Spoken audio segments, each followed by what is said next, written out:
Tout le monde connaît Maître Goldwater. Tout le monde la connaît. J'ai rien d'autre à dire, Maître Goldwater. Vous avez la parole. Merci. Bonjour à tout le monde. Merci d'être venu en si grand nombre pour appuyer nos concitoyens longueuillois à quatre pattes. Je tiens à vous assurer que, certes, je vais être là pour porter main forte s'il faut aller devant les tribunaux. On a déjà commencé à travailler notre demande d'injonction pour être prête bien avant. Mais je tiens également à souligner l'importance d'un dialogue avec votre nouvelle mairesse. La chance, c'est que j'ai déjà un bon dialogue établi avec la mairesse Valérie Plante de Montréal, parce qu'il y a un problème similaire de cheptel de cerfs dans l'est de Montréal, et puis il est hors question de procéder à l'abattage des cerfs montréalais. Alors, et ça vient d'elle. Sachez, c'est pour ça que je l'ai toujours appuyée, parce que son cœur est là avec tous nos animaux, nos chats, nos chiens, nos chevreuils et tout. Alors, c'est pour ça qu'on travaille très bien ensemble. Je suis moralement convaincue qu'on va arriver à cette même solution avec la nouvelle mairesse. Elle déclare être ouverte à un dialogue et je tiens à ce que ce dialogue se tienne dans le respect mutuel, n'est-ce pas? Parce que ce n'est pas tout le monde qui dédie autant de temps et sa vie aux droits des animaux. Il y a des gens qui n'en savent pas, qui n'en pensent pas, la cruauté qui peut exister.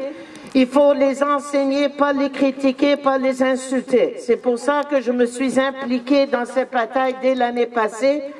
Je ne veux pas entendre d'histoire de quelconque injure ou menace à quelconque élu municipal. Je suis là pour ça. Les avocats sont là pour ça. Les tribunaux sont là pour ça. Et sachez, quand j'étais devant les tribunaux pour les droits des pitbulls et d'autres animaux, j'ai toujours eu gain de cause. Fait que là, vous n'avez pas à vous inquiéter. Maintenant, la science est de notre côté. Je ne peux que déplorer que l'effort n'a pas été fait ici de lire les études qui existent partout en Amérique du Nord, car c'est un problème qui existe depuis le 19e siècle pour les Blancs et pour les peuples autochtones depuis 1000 ans. Alors, les peuples autochtones étaient les premiers à relocaliser des cheptels de cerfs pour leurs besoins de survie. Sachez, c'était une autre époque. Ils savaient comment faire, ils avaient du talent, ils ont réussi. Les Blancs, il y a 200 ans, encore pour les fins des besoins de survie, ont su relocaliser des cheptels. Même des pirates ont réussi à porter des cerfs sur des bateaux, sur des îles, pour pouvoir avoir de quoi manger sur des îles là où il n'y en avait pas.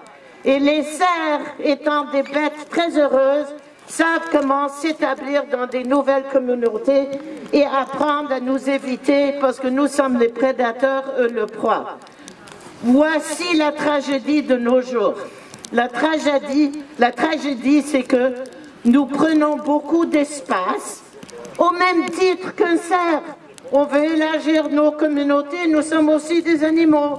Eux sont des animaux, ils veulent garder leur territoire. La compétition est naturelle. Le seul problème, c'est que autour de toutes les grandes villes en Amérique du Nord, ils sont devenus domestiqués. Ils ont perdu leur peur de nous parce que nous avons livré une fausse promesse à leur communauté qu'on veut vivre en paix avec eux. Ayant livré cette promesse, ce n'est pas vrai dans mon cœur d'avocat que je vais nous permettre de trahir cet engagement qu'on a fait, si bien que ce soit notre espèce. C'est immoral, c'est injuste, c'est inacceptable. Et c'est exactement dans ces mots que je vais m'exprimer devant un juge. Je vais parler de la moralité de la chose. Le Québec s'est doté d'une loi qui reconnaît que les animaux sont des êtres avec doués de sensibilité qui peuvent sentir la peine, qui peuvent sentir une douleur, qui peuvent sentir une trahison à leur niveau, n'est-ce pas? Alors c'est à nous de montrer, d'honorer notre contrat. Enfin, je suis vraiment un avocat, hein, d'honorer notre contrat avec nos concitoyens à quatre pattes et prendre soin de eux. Quand on le fait pour eux, on améliore la qualité de vie à nous. Il y a des traitements, ils disent, ils ont peur que je vais vous parler juste 2-3 minutes de la science pour vous montrer que j'ai tout le matériel prêt pour la cour. La science, l'éthique, la maladie de Lyme, l'éthique des bêtes encore plus petites que nous et les cerfs, s'en fichent quels mammifères ils vont mordre, n'est-ce pas? Ils vont utiliser n'importe quel mammifère qui passe pour être un réservoir, pour se propager, pour en faire des bébétiques. On utilise un langage très simple et ainsi transmettre la maladie de Lyme. Mais si on va abattre les cerfs, ils vont s'avantage s'en prendre à nos chiens et à nous. La vraie solution, peu importe le nombre de cerfs dans le cheptel de Longueuil, c'est de traiter ces cerfs. Et on les traite, vous allez rire, avec du ivermectin, le médicament devenu populaire qui n'est pas un traitement pour le Covid, mais qui est un très bon traitement pour nos chats, nos chiens et nos cerfs, pour éliminer les tiques qui portent et transmettent la maladie de Lyme. De deux, ils ont peur que ces cerfs puissent avoir la maladie, l'équivalent de la maladie Jacob Creutzfeldt qui afflige les vaches. Ça veut dire qu'ils portent des organismes qui s'appellent des prions. C'est comme un virus, c'est comme une bactérie, mais autre chose, c'est un prion. Et ça cause une maladie chez les cerfs, chez les vaches, chez les êtres humains. Mais s'ils pensent que ces cerfs sont affligés de cette maladie, de grâce, pourquoi vous proposez de les tuer et donner leur viande aux pauvres? Est-ce que ça, c'est devenu la politique de la CAQ parce que comme ça, il va y avoir moins de monde sur le bien-être parce qu'on va les tuer tous? C'est une blague sale, une sale blague. C'est pas sérieux, mais c'est pas vrai qu'on va tuer des cerfs si on a la moindre suspicion qu'ils sont affligés de cette maladie. Ça, si on le découvre, c'est certain, il va falloir euthanasier ces cerfs-là pour sauver le cheptel. Mais voilà l'élément le plus important que je veux partager avec vous, étude à l'appui. Et c'est le dernier point scientifique. Il y aura un examen à la fin de la journée.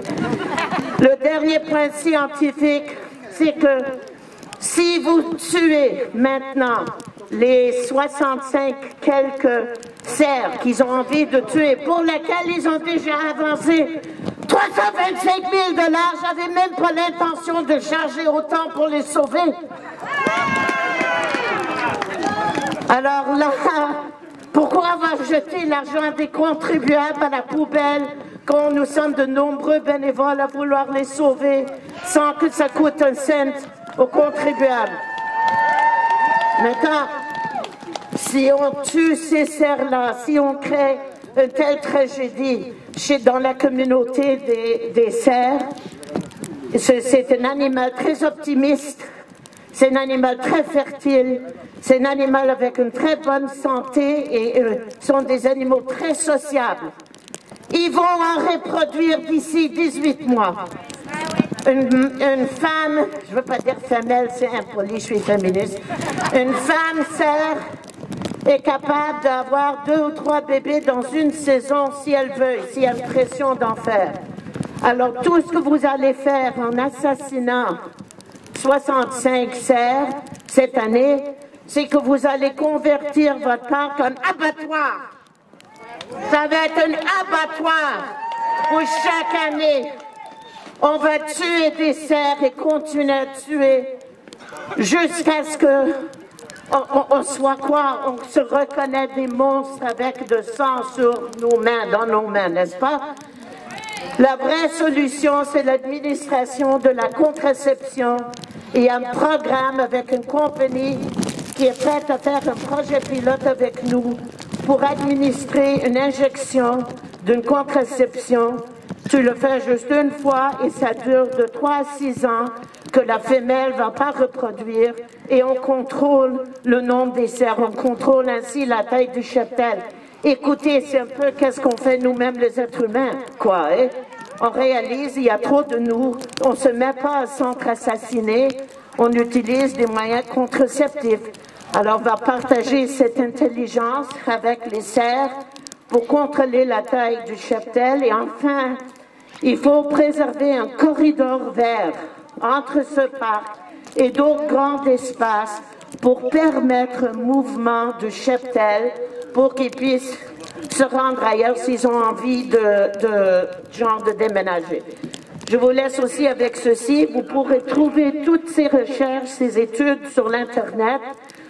Cherchez par contre juste les articles scientifiques. Vous allez voir, il y a même une analyse des programmes de relocalisation, ceux qui ont réussi, ceux qui ont moins bien réussi. Parfois, les cerfs sont contents d'être localisés, parfois ils veulent revenir à leur chez eux. Il y a certains qui sont plus nationalistes des autres, quoi. Hein? Alors, mais néanmoins, leur donner la possibilité de survie, ça c'est notre devoir moral. Et c'est pour ça que je suis ici, pour ça que je vous remercie tous d'être venus. Et pourquoi je donne autant de crédit, il faut renoter le mérite de Rescue Animal, de sauvetage animal rescue, qui est prête dans les 2 langues officielles de sauver nos cerfs, qu'ils soient anglophones, francophones ou allophones. Je suis très fière. Merci. Et là, je dois retourner maintenant à l'hôpital vétérinaire de la Rive-Sud, où mon bébé Maximum est malade. Alors, je suis venue à haute vitesse pour vous rejoindre. Et je dois retourner là à haute vitesse pour voir qu'est-ce qu'il y en est. Et merci de m'avoir invité de parler. Merci.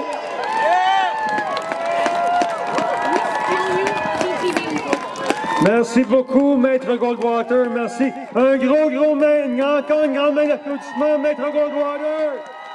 Merci.